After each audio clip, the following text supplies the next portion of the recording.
નમસ્કાર મિત્રો, સ્વાગત છે તમારું HNGU સ્ટડી પોઈન્ટ યુટ્યુબ ચેનલના એક નવા વિડીયોમાં. મિત્રો, સરકારી નોકરીની તૈયારી કરતા તમામ ઉમેદવારો માટે ખૂબ જ મોટા સમાચાર જે છે એ આવી ચૂક્યા છે. ગુજરાત ગૌણ સેવા પસંદગી મંડળ દ્વારા વન રક્ષક વર્ગ 3ની નવી ભરતીની જાહેરાત કરી દેવામાં આવી છે. તો આજના આ વિડીયોની અંદર આપણે જોઈશું કે આ ભરતી જે છે એ કયા ઉમેદવારો માટે કરવામાં આવી છે, આની અંદર જે છે એ કોણ કોણ ફોર્મ ભરી શકે છે, ઓનલાઈન ફોર્મ ભરવાની તારીખો કઈ છે, પરીક્ષાનું સિલેબસ અને જે શારીરિક કસોટી લેવામાં આવે છે એની અંદર તમારે જે છે એ કેટલા મીટરની દોડ, કેટલા મીટરનો ઊંચો કૂદકો, લાંબો કૂદકો અને જે આગળની પણ જે શારીરિક કસોટીની પ્રક્રિયા છે એના વિશેની સંપૂર્ણ માહિતી છે એ આપણે આજના આ વિડીયોની અંદર જોઈશું.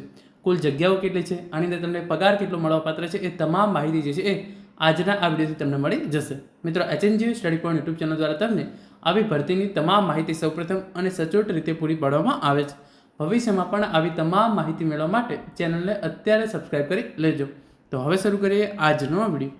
તો તમે જોઈ શકો છો, ગુજરાત ગૌણ સેવા પસંદગી મંડળ દિવ્યાંગ ઉમેદવારો માટે ખાસ ભરતી ઝુંબેશ હેઠળની જાહેરાત ક્રમાંક 335/2025 વન રક્ષક વર્ગ 3 અંગેની વિગતવાર સૂચનાઓ. તો જે છે એ ગુજરાત ગૌણ સેવા પસંદગી મંડળ દ્વારા વન રક્ષક વર્ગ 3ની 157 જગ્યાઓ પર જે છે એ નવી ભરતીની જાહેરાત કરવામાં આવી છે. અને આ ભરતી માટે તમે તારીખ 1/8/2025 થી 10/8/2025 દરમિયાન ઓનલાઈન ફોર્મ જે છે એ ભરી શકો છો. તો ફોર્મ ભરવા માટે તમને જે છે એ 10 દિવસનો સમય જે છે એ આપવામાં આવેલો છે.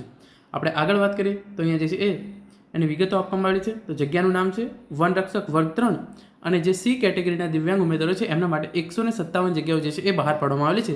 એ કેટેગરી માટે એક પણ જગ્યા નથી, બી કેટેગરી માટે એક પણ નહીં, ડી અને ઈ માટે પણ એક પણ જગ્યા નથી, પરંતુ જે 157 જગ્યાઓ છે એ સી કેટેગરીના દિવ્યાંગ ઉમેદવારો માટે છે.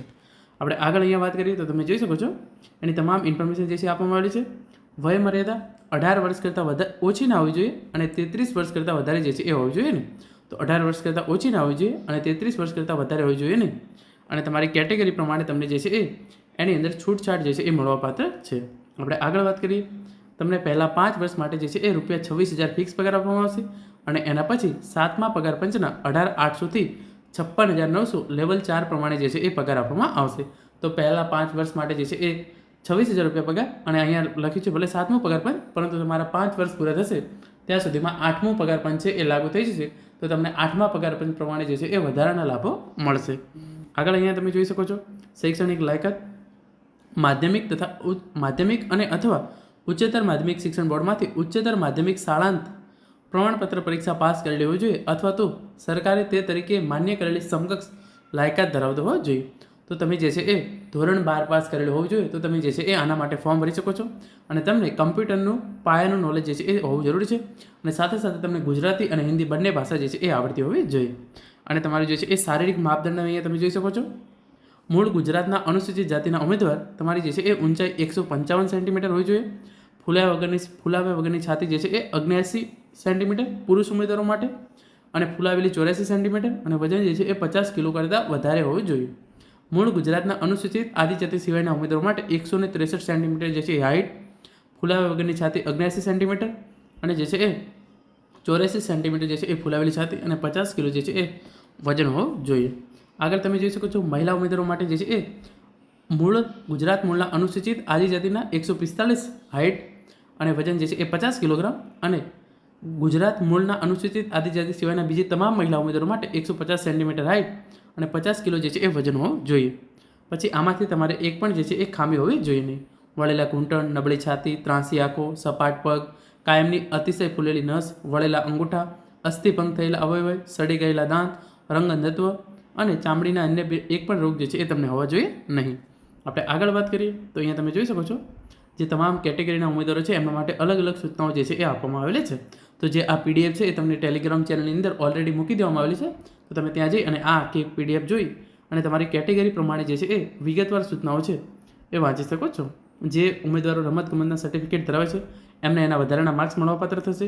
પછી જે ઉમેદવારો NCCનું સર્ટિફિકેટ ધરાવે છે એમને પણ જે એમના વધારાના માર્ક્સ છે એ મળવાપાત્ર થશે. વિધવા ઉમેદવારો છે એમને પણ જે છે એ વધારાના માર્ક્સ છે 5% ગુણ, જે પણ ગુણ મેળવ્યા હોય એમને જે છે એ 5% ગુણ વધારાના મળવાપાત્ર છે એ પણ મળવાપાત્ર રહેશે. પછી તમને કમ્પ્યુટરની જાણકારી હોવી જોઈએ. 1/8/2025 થી 10/8/2025 દરમિયાન તમે આ ભરતી માટે જે છે એ ઓજસની વેબસાઇટ પર જઈ અને ઓનલાઈન ફોર્મ જે છે એ ભરી શકો છો. તો જે ઓજસની વેબસાઇટ છે એની લિંક નીચે ડિસ્ક્રિપ્શન બોક્સની અંદર આપવામાં આવેલી છે. આગળ તમે જોઈ શકો છો ફોર્મ કઈ રીતે ભરવું એની તમામ ઇન્ફોર્મેશન જે છે એ અહીંયા આપવામાં આવેલી છે. અને આપણે વાત કરી લઈએ કે તમારે પરીક્ષા ફી જે છે એ કેટલી ભરવી પડશે. તો જે પણ દિવ્યાંગ ઉમેદવારો છે એમણે 400 રૂપિયા જે છે એ ફી ભરવાની રહેશે. પ્રાથમિક પરીક્ષા અનામત વર્ગ દિવ્યાંગ ઉમેદવારો પરીક્ષા ફી જે છે એ તમારે 400 રૂપિયા જે છે એ ભરવાની થશે. તો જે પણ ઉમેદવારો આની અંદર ફોર્મ ભરવા માગતા હોય એમણે જે છે એ 400 રૂપિયા 12/8/2025 સુધીમાં ઓજસની વેબસાઇટ પર ઓનલાઈન જે છે એ ભરવાના રહેશે. તો આપણે આગળ વાત કરીએ કે પરીક્ષા પદ્ધતિ. તો ઉમેદવારોની પસંદગી પ્રક્રિયા 2 તબક્કામાં થશે. પહેલાં તમારી જે છે એ OMR વાળી MCQ વાળી એક્ઝામ લેવામાં આવશે અને પછી તમારી જે છે એ શારીરિક ક્ષમતા કસોટી એટલે કે ફિઝિકલ કસોટી લેવામાં આવશે. અને જે ઉમેદવારો બંને તબક્કામાં સફળ થયેલ હશે એમને જે છે એ વોકિંગ ટેસ્ટ પાસ કરવાનો રહેશે.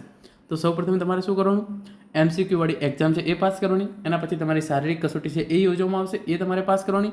એની અંદર તમારે કઈ કઈ પ્રક્રિયા કરવાની રહેશે એવું તમને કહું છું. અને તમે બંનેની અંદર પાસ થઈ જાવ છો તો તમારે જે છે એક વોકિંગ ટેસ્ટ આપવાનો રહેશે. લેખિત પરીક્ષા તમે જોઈ શકો છો. MCQ વાળી છે એની અંદર જે છે એ 100 પ્રશ્નો રહેશે અને એ જે છે એ CBRT/OMR પદ્ધતિથી લેવામાં આવશે. પરીક્ષામાં 2 ગુણના 100 પ્રશ્નો લેખે 100 પ્રશ્નો અને એના જે છે એ 200 માર્ક્સ રહેશે. તમે કોઈ પણ પ્રશ્નનો જવાબ ખોટો આપો છો તો તમારા 0.25 નેગેટિવ માર્કિંગ જે છે એ કાપી લેવામાં આવશે. અને પરીક્ષાનું માધ્યમ જે છે એ ગુજરાતી રહેશે. સામાન્ય જ્ઞાન 25% પ્રશ્નો પૂછવામાં આવશે.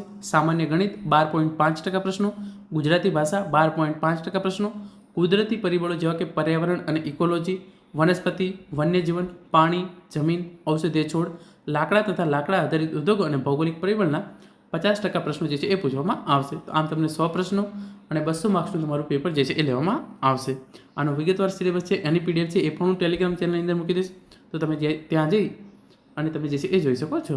આની અંદર પાસ થવા માટે તમારે મિનિમમ 40% માર્ક્સ લાવવા જરૂરી છે અને 40% કરતાં તમે જે છે એ ઓછા માર્ક્સ લાવશો તો પાસ થશો નહીં. તો તમારે 200માંથી ઓછામાં ઓછા શારીરિક કસોટી આપવા માટે 80 માર્ક્સ લાવવા જરૂરી છે. આગળ આપણે વાત કરીએ તમારી જે શારીરિક કસોટી છે એની અંદર આ પ્રમાણે જે છે એ લેવામાં આવશે. પુરુષ ઉમેદવારો માટે જે છે એ 1600 મીટરની દોડ અને એમને જે છે એ 6 મિનિટની અંદર પૂરી કરવાની રહેશે. અને જે માજી સૈનિકો છે એમને 6.5 મિનિટનો સમય આપવામાં આવશે. પછી મહિલા ઉમેદવારો માટે જે છે એ 800 મીટરની દોડ 4 મિનિટમાં પૂરી કરવાની રહેશે.